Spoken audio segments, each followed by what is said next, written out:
সিলেট শহরের একটা ফুসফুস তৈরির জন্য আমাদের প্রচেষ্টা চলমান আছে, যাতে পুরাতন জেল এটিকে আমরা একটি বিশাল পার্কে রূপান্তর করতে পারি।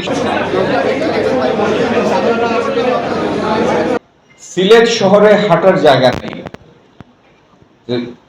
এই সিলেট শহরের একটা ফুসফুস তৈরির জন্য আল্লাহর অশেষ মেহেরবানিতে আমাদের প্রচেষ্টা চলমান আছে, যাতে পুরাতন জেল এটিকে আমরা একটি বিশাল পার্কে রূপান্তর করতে পারি। সেই জন্য আমাদের প্রচেষ্টা চলমান।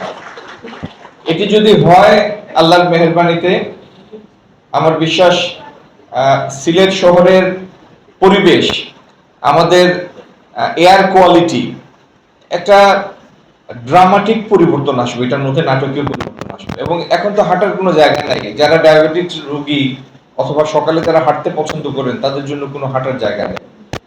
সিলেট শহরের প্রাণকেন্দ্রে এই দৃষ্টিনন্দন পার্কটি হলে এটি শুধু টুরিস্ট মানে হাঁটার কাজ যে হবে তা না, এটি একটি বিরাট বিশাল টুরিস্ট অ্যাট্রাকশনে পরিণত হবে।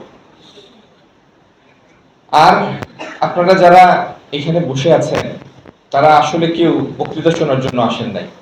আপনারা প্রত্যেকে সিলেটের আগামী দিনের উন্নয়নের এক একজন সাক্ষী হতে, অংশগ্রহণকারী হতে এসেছেন।